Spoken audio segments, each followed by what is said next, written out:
Hello learners, in this video we are going to discuss about the first chapter of your textbook, that is Introduction to Object-Oriented Programming concept. In this chapter we will learn the basic concept of Java programming. At the end of this chapter we should be able to write small meaningful program using Java computer programming language. We will also go through the exercises at the end of this chapter. You are also encouraged to go through your textbook along with this video.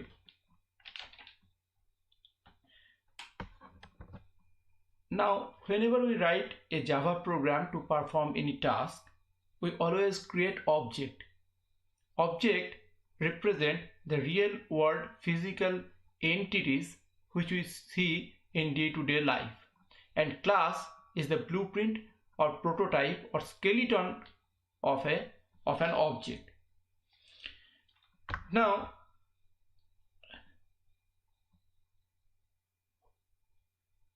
when we'll call a programming language an object-oriented programming language, whenever a computer programming language consists four principles, that is abstraction, encapsulation, inheritance and polymorphism. If a computer programming language possesses these four properties or principles, then we will call it as a object-oriented programming language. Now I have written the definitions, or we can say the explanation in a simple word in this slide. We will understand it in a better way using this example.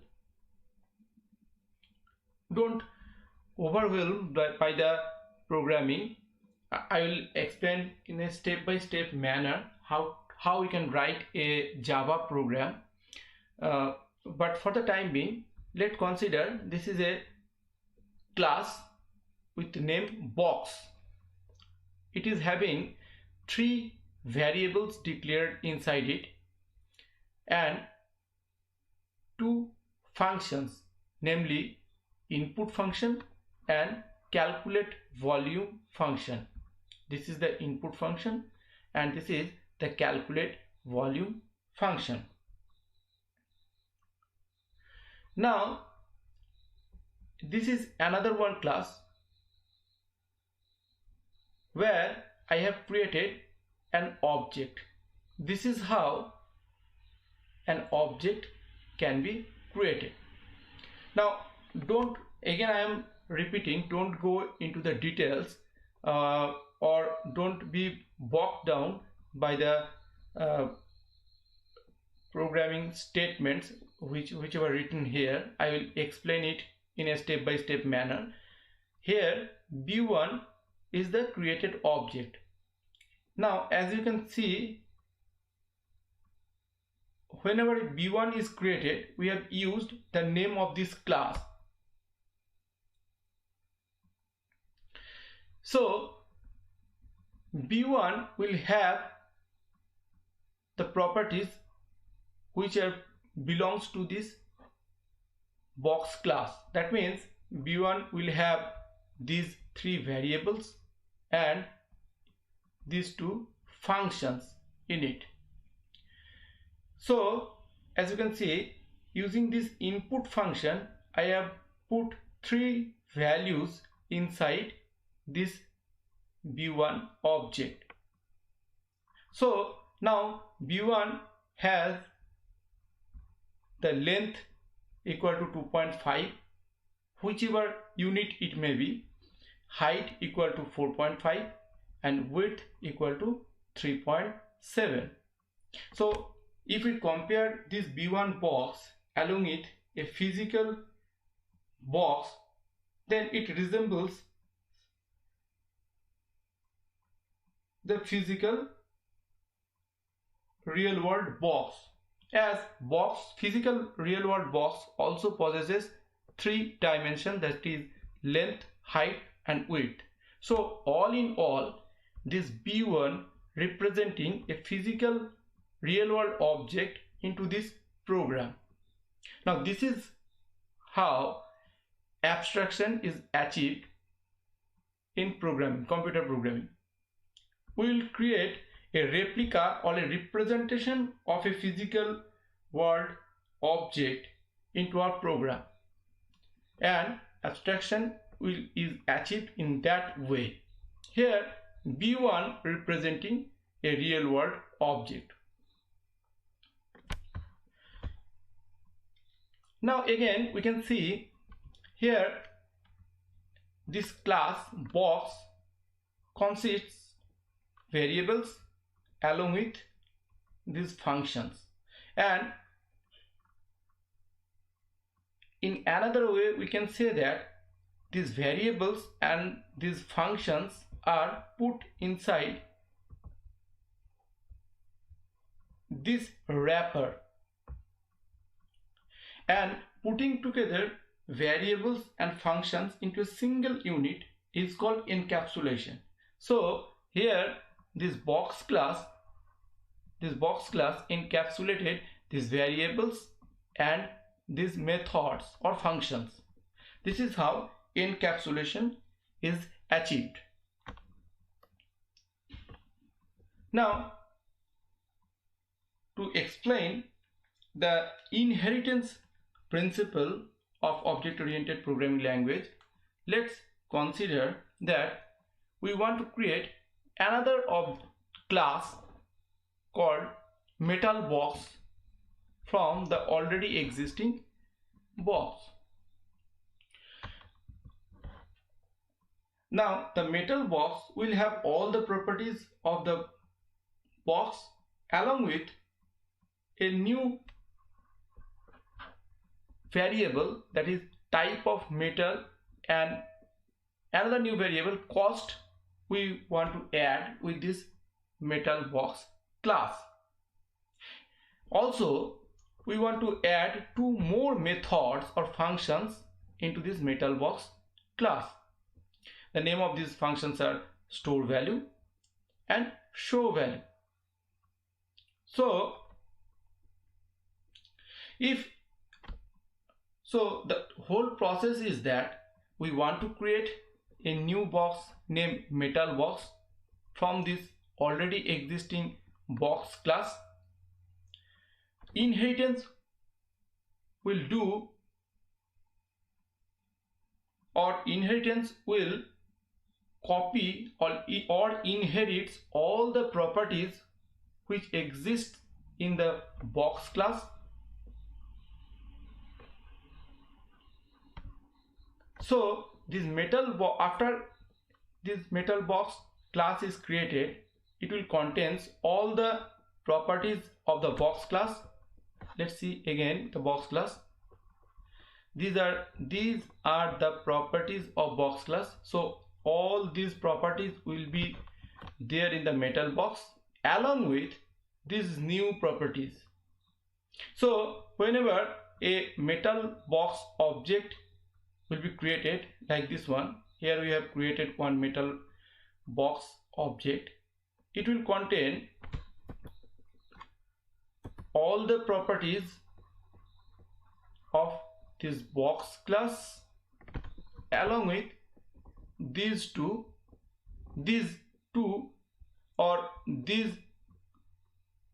new properties of metal box. So as you can see, whenever we are using this store value function, we are passing these values. So this is length, height and width. This is the cost of this box, and this is the type of the metal.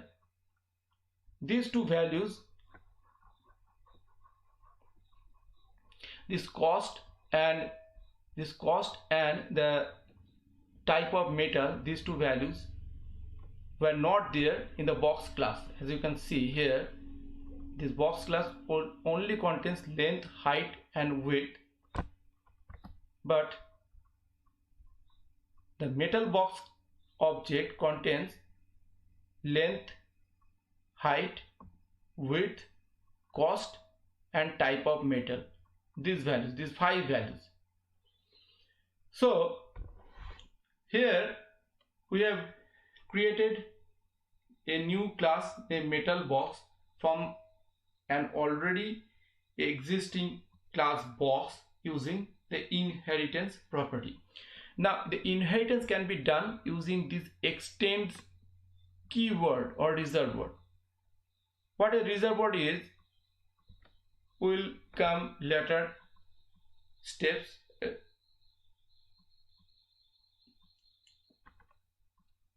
So now see pictorially how can we represent inheritance.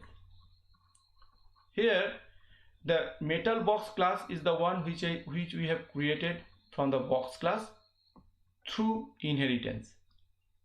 Now the box class can also be called as a base class, and the metal box can be called as a derived class. Also it is known as child class, and this one as parent class. So Java possesses this inheritance property. Now let's come into the next principle, that is polymorphism. Now suppose we have declared a class named addition. This addition class contains this add function. Now again I am repeating how these functions are written. What does this void word means? I will come to all these details in later steps, but for the time being let's understand the concept polymorphism and how it can be achieved. This add functions has been defined 3 times here with different, I'll say these are the parameters. So here the parameters, as you can see, the parameters of this add function are integer. Here it is double and here it is string. So a same functions are defined thrice inside a same class. Now if we don't look at into the addition class, say this is not visible to us, only this portion is visible to us. Now if we don't look at this addition class, here we have created an object of this addition class, but we don't know what is written inside this addition class. Suppose now whenever we are calling the add function with the integer value, this function will be executed and the result will be displayed. So after calling this function or after writing this line of program statement, we'll see a added value of 7 will be displayed onto the computer screen. Whenever we'll call the add function with these 2 double values, we'll see a result with the double values will come. By saying the double value, I want to mean a decimal value or a value with decimal point. Also if you can see this add function is called with 2 string values. So if we write this function or whenever computer will execute this line, a output with send Claret School in a single line will come, which indicates this add function adds 2 string as well. So if we don't see the details, or if these details are not known to us and we are able to see only this portion, what we can understand from this is that this add function do different things depending upon what parameter is passed to it or what parameters are passed to it. Whenever we are passing to integers, it is adding to integers value. Whenever we are passing decimal values into this add function. It is doing addition up to decimal values, and if we are passing to string values, then it will add to string values. So single function, but it is doing multiple work. This is what polymorphism is. Let's again go to the description what I have written about this property. See, polymorphism, through it one interface do different things. As we have seen that this add function does different things depending upon what input is being passed to it. So this is how polymorphism is achieved in Java. There are two techniques through which polymorphism is achieved. One is function overloading and one is function overriding. Whatever the example I have shown you, here it is. It is function overloading. How function overloading is done, I will come into the later slides. Whenever I will go into the details of polymorphism, then I will explain everything. But for the timing, you can see, if we declare one single function or a function with the same name more than once in the same class, then it can be called a function overloading, and through function overloading we can achieve polymorphism. Now we have also seen what inheritance is mean. It is the process through which one object acquires the properties of another object. We have seen that we have created a new class from an already existing class, which borrows the properties of already existing class into the new class. We have seen that through one example. Also, we have seen the encapsulation. In encapsulation, both code and data are put into a single unit named class. Also, we have seen the example of it. This is the example where the box class contains both variables and the code in terms of methods into a single unit named the box, which is a class. This is how the encapsulation is achieved. And also the abstraction, where we have created an object which represents or resembles the physical object into the program. This is how abstraction is achieved. So as Java computer program consists of all these principles, so it is said an object-oriented programming language. Now, so what is the difference between an object and a class?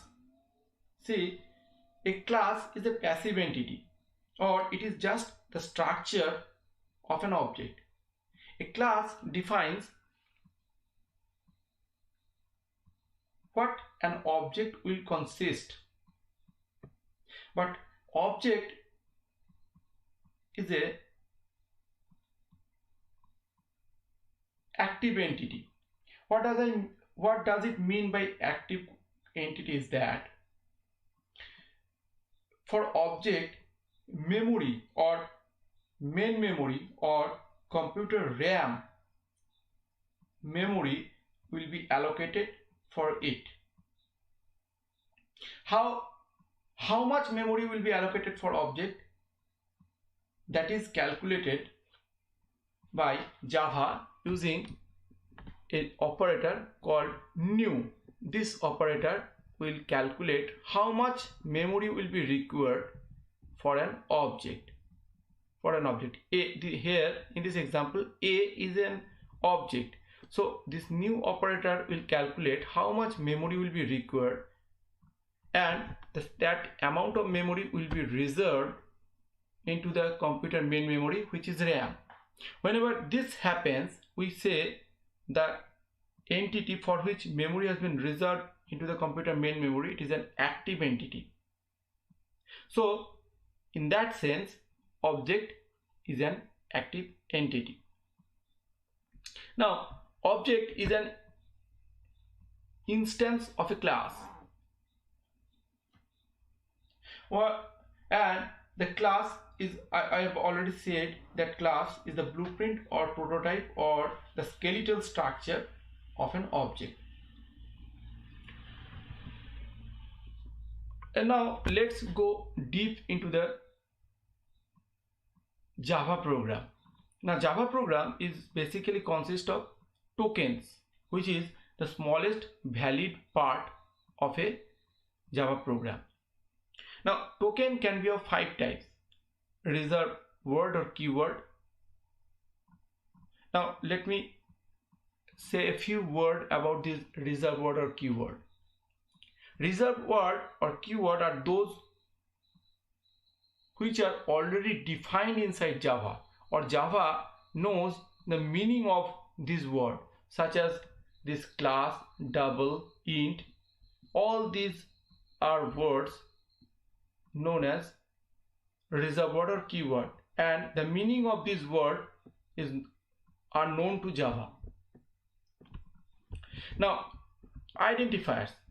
Identifiers are those entities which we use for variables, for class name, and there are certain rules to form the identifiers. We'll discuss about these rules a few slides after.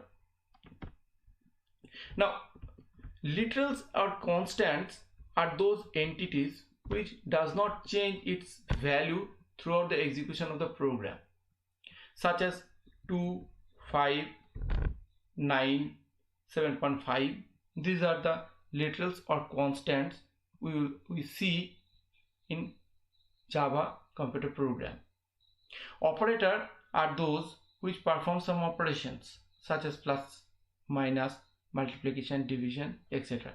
Separator are those things which separate or form a block inside a Java computer program. As you can see, the first bracket or these curly brackets are known as separator. All these things we have already used or seen in the previous example. If I go through the previous example, you can see I have used this separator here. I have used this separator first bracket here. So a Java program is basically consists of tokens, which are the smallest valid part of a computer program. Now, whenever we declare a variable, data types must be there. A data type defines the set of possible value that a variable may have or can hold. For example, if we say double x into a program, here x is a variable and its data type is double, as you can see here. It tells us that x is a variable of data type double, and it will store or hold the values with decimal point. Also, it must be remembered that every data type or every variable of a certain data type has a minimum value and a maximum value.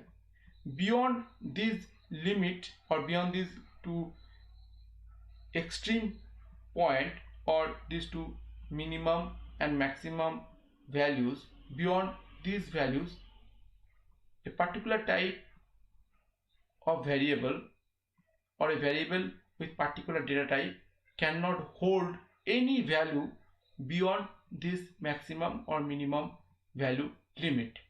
For example, the double value has this limit. So if we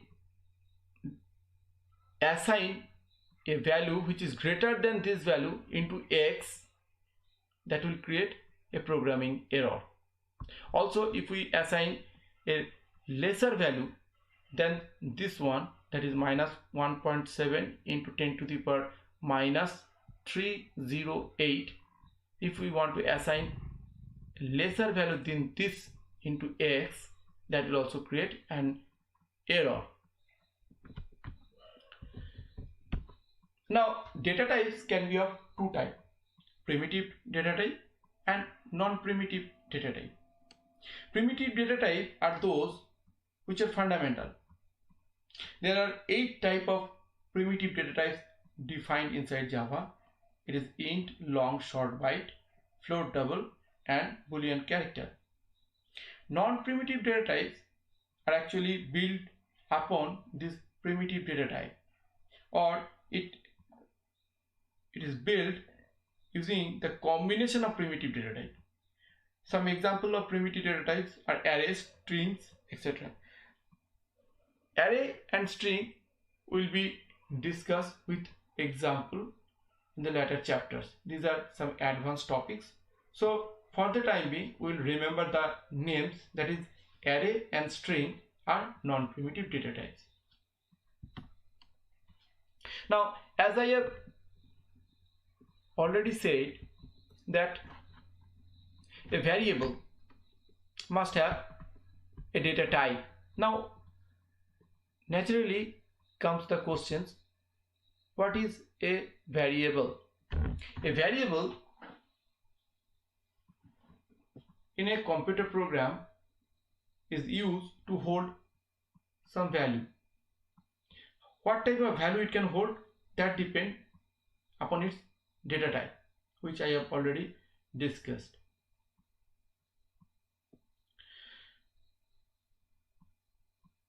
If I declare an integer variable, it will able to hold integer values.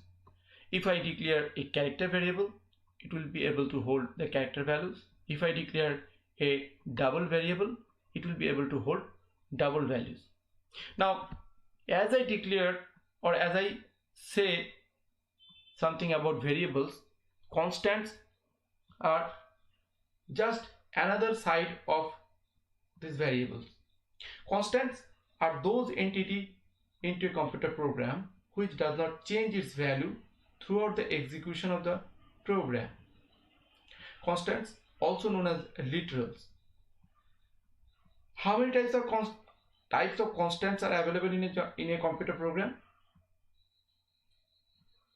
Those many types of variables are available into it. So if for example 8 types of variables are available in a computer program, 8 types of constant must be available into it. So as I have said, see, the primitive types can be of 8 different types. So primitive variables can be also of 8 types, and in the same way there are 8 types of primitive value constants are also there in Java.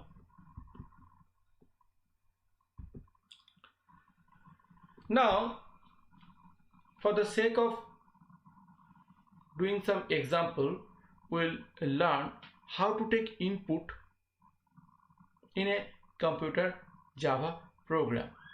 For the time being, you should remember that a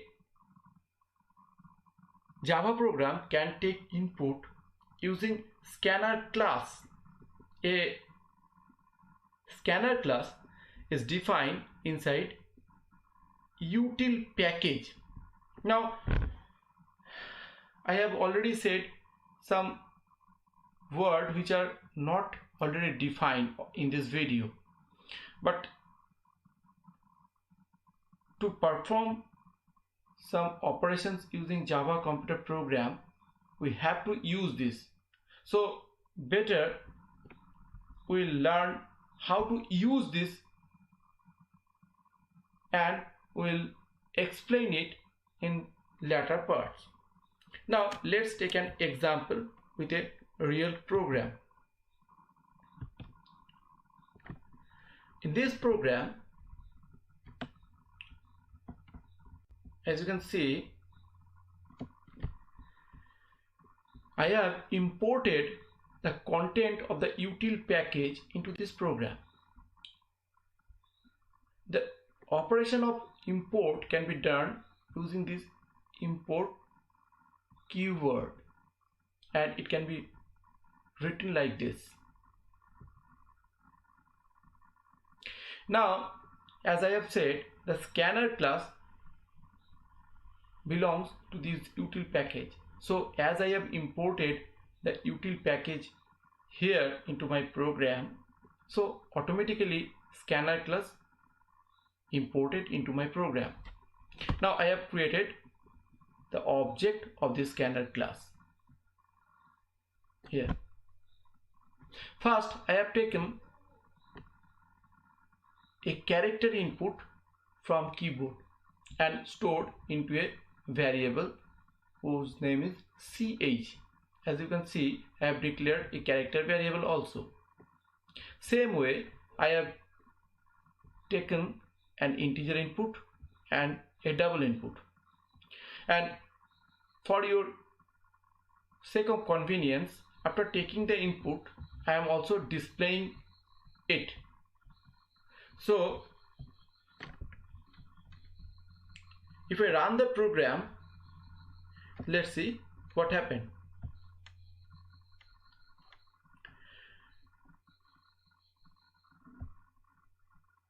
Yes, now this program is asking me to input a character. Let's say I am typing T, and after I press it, so the computer program takes this input T inside it, and it is displaying the result, the value which I have entered. Now it is asking me to enter a number, say 45.